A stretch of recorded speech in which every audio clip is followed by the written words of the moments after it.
Notre monde est fini. L'humanité ne sera plus jamais l'espèce dominante sur cette planète, et cela est irrévocable. En cette seconde moitié du XXIe siècle, les survivants de l'humanité se terrent dans des bunkers souterrains, à l'abri de l'air toxique ainsi que des monstres rôdant à la surface. Cette page sera la toute dernière de mon journal de bord, car aujourd'hui est le jour de mon exécution. Bonjour à tous et à toutes, mes chers sujets. Aujourd'hui, j'ai fouillé de vieux textes que j'avais laissés de côté et je vous ai concocté une petite vidéo tirée de l'incroyable roman de mon imagination où l'humanité va voir sa propre espèce disparaître à cause de nos propres conneries. En gros, c'est l'histoire de l'humanité.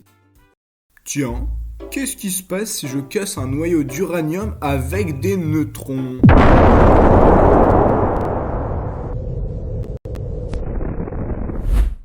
Avant de commencer, abonnez-vous, likez et commentez et n'hésitez surtout pas à aller voir mes autres vidéos. Une fois fait, bon visionnage. Nous sommes en 2047, dans un laboratoire de biosciences aux États-Unis. Un jeune scientifique nommé James White parvient enfin à mettre au point, après des mois de recherche, un virus révolutionnaire qui va lui valoir un prestigieux prix Nobel de chimie la même année. Incrementum est le nom du virus créé par James White. Incrementum n'est pas un virus dangereux pour l'être humain. Il n'a d'ailleurs aucun effet sur ce dernier. Les animaux sont les seuls touchés, les faisant grandir de manière très rapide. Un animal infecté peut voir sa taille quadrupler en quelques années. Durant les mois suivant l'obtention de son prix, le jeune scientifique fait plusieurs expériences sur des souris ou des rats. Les sujets de test deviennent très gros. Un simple rat peut mesurer plus d'1 demi-mètre et certains atteignent la taille d'un jeune chien. Ces expériences sont très surveillées, le laboratoire est protégé et normalement rien ne pourrait s'y échapper. Mais c'est sous-estimer le talent des humains pour foutre la merde. Un soir en rentrant chez lui, James prend 2 sujets de test, Mimi et Polo, un couple de gerboises infectés par Incrementum. Épuisé par des dizaines de nuits blanches pour ses recherches, il en oublie de refermer leur cage après les avoir nourris. Les 2 gerboises peuvent ainsi s'enfuir dans la nature et vont proliférer dans la forêt nationale de Cleveland en Californie. Le lendemain, James se rend compte de sa bêtise. Terrifié par sa propre maladresse, il décide de ne rien dire à ses collègues. Assez jeune et naïf, il pense que ça n'aura que très peu d'impact sur l'écosystème. Les jours passent, les semaines et les mois passent. Quelques bruits commencent à courir dans les bars, les soirées ou surtout dans des groupes de chasseurs, qui aperçoivent des gibiers de plus en plus gros. Rien ne semble les alarmer. Au contraire, ils sont plutôt heureux. Mais les autorités locales commencent à s'apercevoir de quelques incidents anormaux. Des collisions entre des voitures et des cerfs de 3 mètres, ou encore d'un groupe de randonneurs grièvement blessés après l'attaque d'un puma de 300 kg. Les autorités locales n'ont aucune idée de ce qui se passe ni de quoi faire. Cela reste des faits divers et ça ne s'ébruite pas tant que ça. Mais le virus n'attend pas de faire la une des journaux pour proliférer. Plus de 3 ans ont passé depuis la fameuse soirée où la gerboise s'est échappée. Le virus a pu s'étendre. Il a traversé la frontière entre le Mexique et les États-Unis, ainsi que celle entre les États-Unis et le Canada. Il se transmet par l'eau, l'air, le sang ou même les sécrétions, ce qui le rend encore plus contagieux. Tandis que le problème prend une ampleur inquiétante en Californie, le problème n'est pas du tout pris en compte par le gouvernement américain, trop occupé avec des problèmes géopolitiques. James White, après avoir eu vent de certains incidents, a beaucoup réfléchi et a décidé de parler de sa bourde à ses collègues.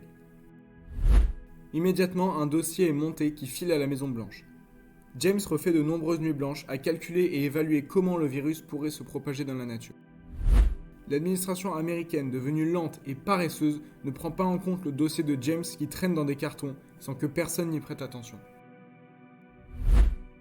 2053. 6 années ont passé depuis l'incident. Incrementum est devenu un problème mondial. Le virus ne s'est pas répandu seulement en Amérique. S'étant propagé aux animaux marins, il a atteint l'Europe, l'Asie et l'Afrique. Seule l'Océanie reste plus ou moins épargnée par le problème. En Amérique, Incrementum est devenu un problème majeur, que ce soit dans le nord comme dans le sud.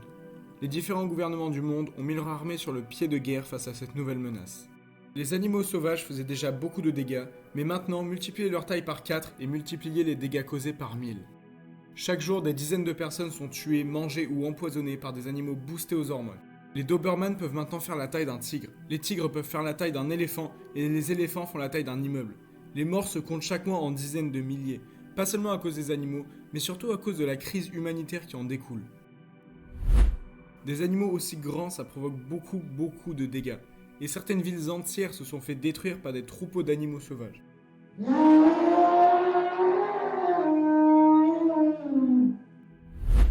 Les réfugiés arrivent par milliers, et la pauvreté ainsi que la délinquance n'ont jamais connu des pics aussi élevés dans l'histoire. Des zones entières sont retournées à la nature. Certains pays sont même tombés dans l'anarchie, comme au Canada où les 50 millions de Canadiens n'ont pas réussi à tenir les assauts d'ours polaires de la taille d'un camion. En Europe, la situation n'est pas vraiment meilleure. En France, des régions entières sont retournées à la nature.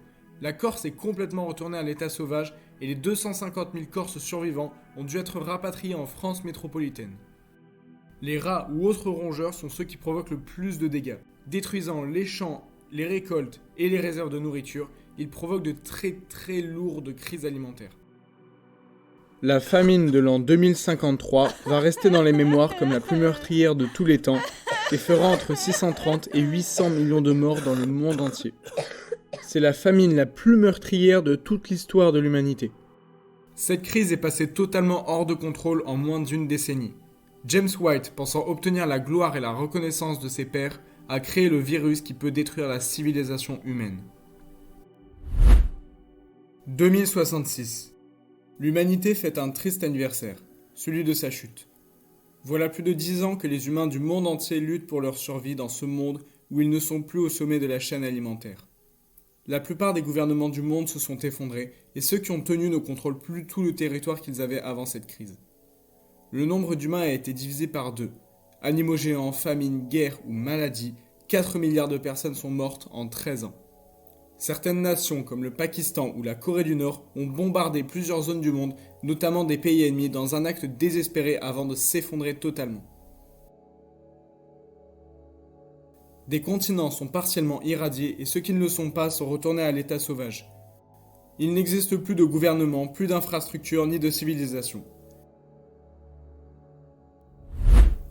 Certains groupes de survivants parviennent à vivre dans des villes fortifiées avant qu'une meute de loups géants ou un ours ne vienne les dévorer.